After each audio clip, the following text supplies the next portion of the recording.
आज मैं एक कहानी सुना रहे हैं। एक राजा की बाप बेटे हैं। बाप बेटे की कहानी सुना रहे हैं। बाप और बेटे में कैसी दोस्ती होती, कैसी दुश्मनी होती, क्या होता है, बाप बेटे का क्या रिश्ता है। आज इसी प्रसंग में मैं एक कहानी आप लोगों को बताना चाह रही हूँ। मेरे प्रिय दर्शकों, आप लोगों को पसंद आए तो हमारे सासु बहू चैनल को लाइक कीजिए, सब्सक्राइब कीजिए और शेयर कीजिए। तो एक नगर में एक राजा था। वह बहुत शासनिक राजा था। अपनी प्रजा का पुत्रों के भांति पालन करता था। बहुत धार्मिक राजा था। बहुत पूजा पाठ वाला राजा था। वह अपने काम को बहुत सुचारू रूप से देखता था। और उसके एक पुत्र था। तो पुत्र जब बड़ा होने लगा तो उसकी चिंता बढ़ने लगी। उसे यही उम्मीद करता था कि जिस तरह से मैं अपना राज्य शासन चला रहा हूँ धर्म पूर्वक, कोई हमारे राज्य में दुखी नहीं है, कोई भूखा नहीं है, इसी तरह बेटा धार्मिक राजा बने, अपने प्रजा का धर्म पूर्वक पालन करे।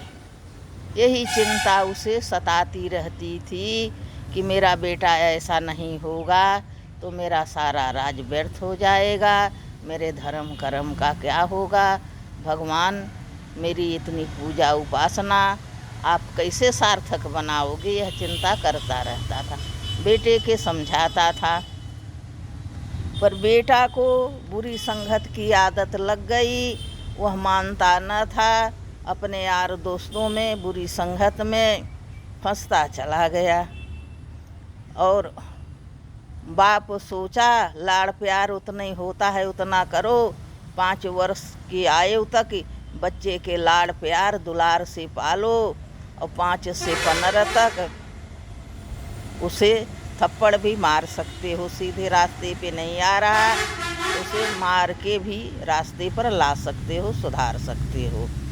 जो कुछ सीख देनी हो 5 से 15 के बीच में दे लो। इसके बाद बेटा दोस्त रूप में हो जाता है तो उसे समझा कर ही, उसका मन चाह कर ही आगे का कार्य कर सकते हो।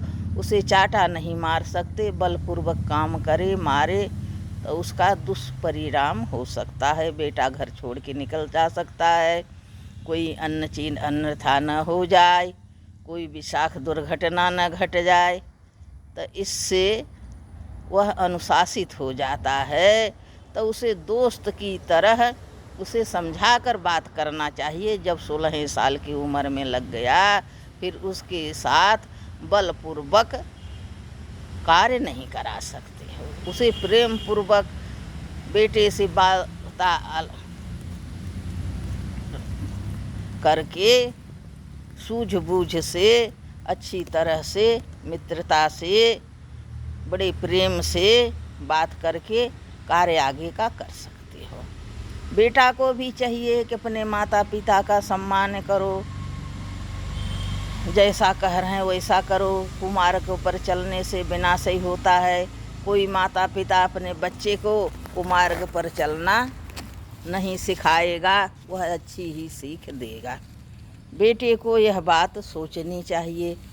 पर कुमार्ग पर बुरी संगत में पड़ गया है तो बेटा को भी वह उल्टी ही बात लगती है। जो माँ बाप कहते हैं वह उसका उल्टी कार्य करता है। वो सोचता है मुझे बुरा कार्य करने के लिए कह रहे हैं। तो इस तरह से राजा का बेटा बिगड़ता गया। राजा बहुत समझाए, नहीं माना।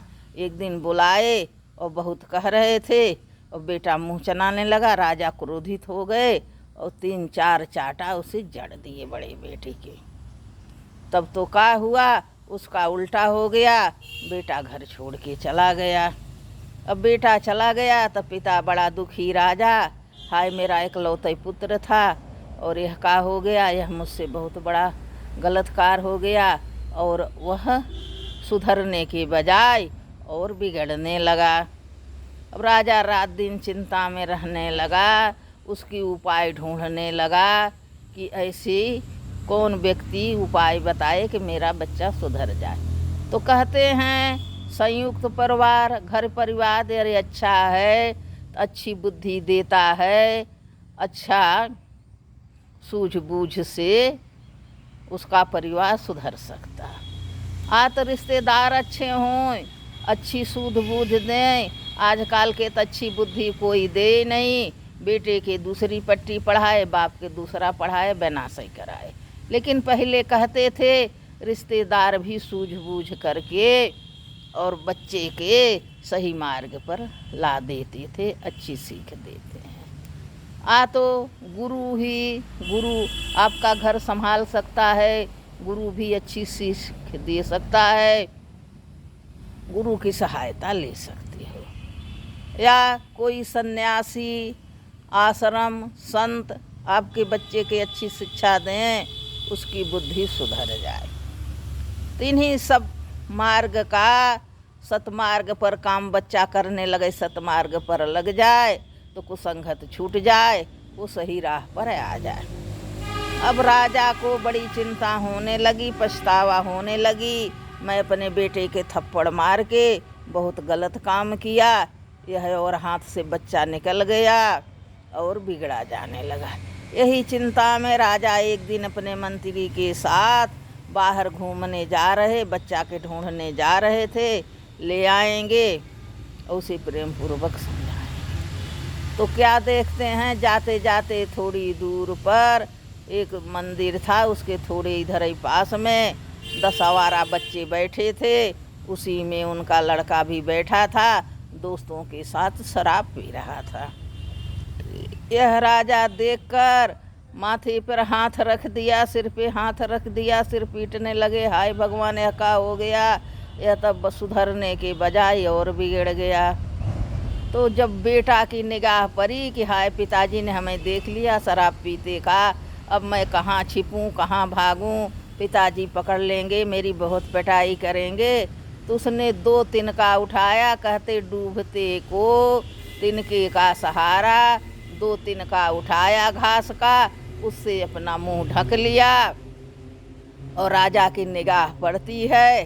तो राजा देखते हैं कि अब इसे मुझे रंगे हाथ पकड़ना ठीक नहीं है, अभी इसके तिनके भर की शर्म बची है, यह तिनके से मुंह ढक रहा है, तो इतनी शर्म है कि मेरा पिता देख न लें, तो मैं भी इसकी बेइज्जती नहीं करूँगा, इसे रंगे हाथ नहीं पकड़ूँगा, इसके सुधारने का कोई और तरीका ढूंढूँगा। राजा वहाँ से लौट आते हैं, बड़ी दुखी मन अपने राज्य में लेटते हैं और उपाय सोचते हैं और अपने मंत्री बुलाते हैं, पूछते हैं कि मेरा लड़का बिगड़ गया और क्या उपाय करें, यह कैसे सुधरे, मेरे बाद राज का नाश ही हो जाएगा, सब जुआड़ी शराबी मेरा धन लूट ले जाएंगे, मेरे प्रजा का पालन कैसे होगा, मेरे परिवारजनों कुटुंबियों का पालन कैसे। तब मंत्री कहते हैं राजन इकलौते बेटा है, उस पर बल प्रयोग नहीं करिए, प्रेम से समझाइए, आप ही जाके उसका पैर छू लो, माफ़ी मांग लो और घर ले आओ, बाहर रहेगा तवारा के संग और बिगड़ता जाएगा। फिर एक सुझाव हो गया, फिर राजा रिश्तेदारों के पास जाते हैं, तो रिश्तेदार ही कहते हैं चलो बेटा टेढ़ा है तो क्या है, तुम सीधा रहो, तो लड़का है, उसका बाप बनने की कोशिश नहीं करो, तुम ही बेटा बन जाओ, उसी के बाप रहने दो। राजा लौट आते हैं, गुरु के पास जाते हैं, गुरु से शिक्षा दीक्षा लेते हैं, सलाह लेते हैं कि मुझे बहुत चिंता है, मैं क्या करूं गुरुदेव, यह बालक कैसे सुधरे। तब गुरुदेव कहते हैं कि जाओ अपने घर लौट जाओ, भविष्य पे छोड़ दो, भविष्य में यह लड़का क्या करेगा, क्या होगा, अपने यह ठक ठोकर खाएगा तो अपने आप सुधर जाएगा। अब जब घर को लौटते हैं तो एक सन्यासी आश्रम मिलता है, आश्रम में जाते महाराज और सारी बातें कहते हैं, मेरे बेटे के सुधरने का कोई उपाय बताइए। तब सन्यासी जी कहते हैं हाँ, सुधरने की थोड़ी उम्मीद है। एक रास्ता है कि तुम्हारा बच्चा सुधर सकता है, उसे आश्रम में भेज दो। तो महाराज कहते, मैं आश्रम में तो नहीं भेज सकता। हे महाराज, आप कृपा करके हमारे घर आइए और वहीं उसे शिक्षा दीक्षा दीजिए, वहीं सुधारिए। तो सन्यासी कहते हैं, ठीक है बच्चा, यह भी हो सकता है।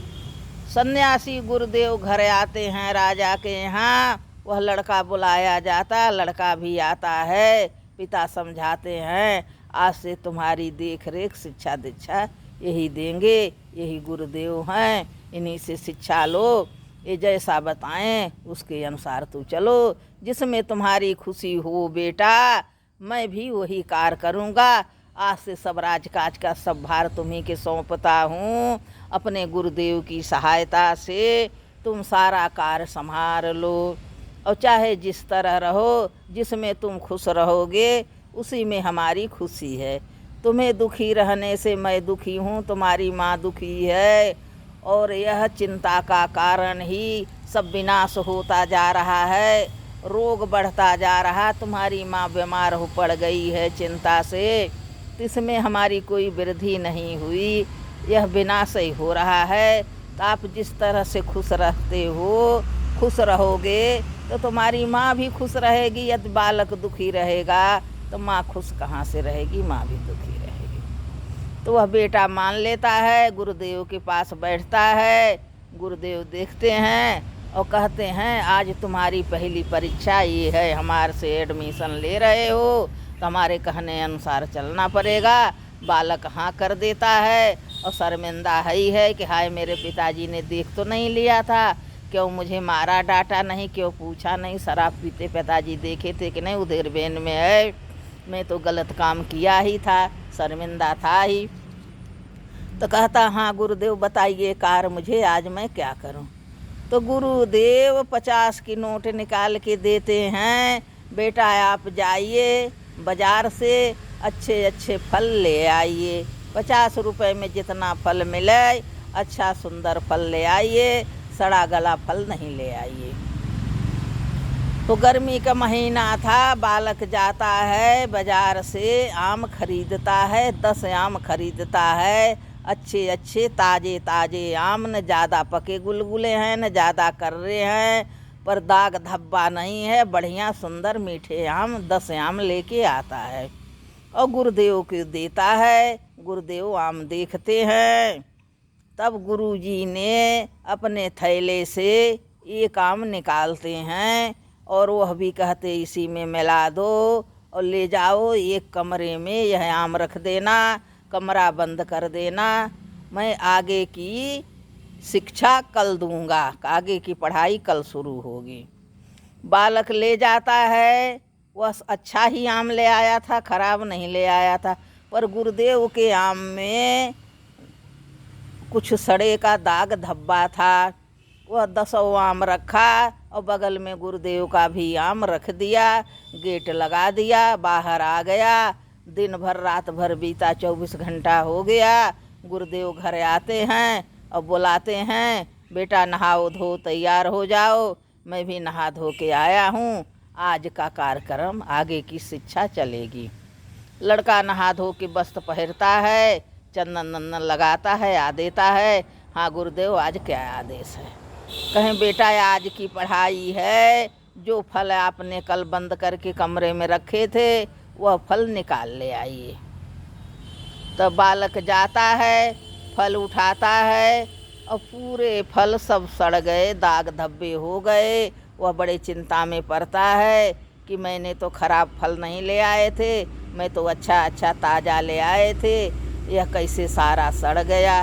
एक गुरुदेव का ही फल सड़ा था, मेरा फल तो सारा अच्छा था।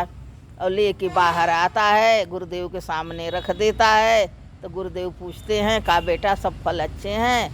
बोलता, गुरुदेव मैंने गलत कार्य नहीं किया था, मैंने सड़ा फल नहीं ले आया था, मैं तो अच्छा ही फल ले आया था बाज़ार से ताज़ा, पर आपके फल में दाग था, आपका फल सड़ा था और उसके कारण 10 फल हमारे सड़ गए। तब गुरुदेव कहते हैं बेटा आज की सीख यही थी, तुम्हारे 10 व्यक्ति अच्छे थे और एक सड़े व्यक्ति को रोक नहीं पाए, और एक सड़ा व्यक्ति हमारा एक सड़ा फल तुम्हारे 10 फल को सड़ा दिया। इसी तरीके से 10 अच्छे व्यक्ति एक खराब व्यक्ति को नहीं रोक पाएंगे, अच्छी शिक्षा नहीं दे पाएंगे।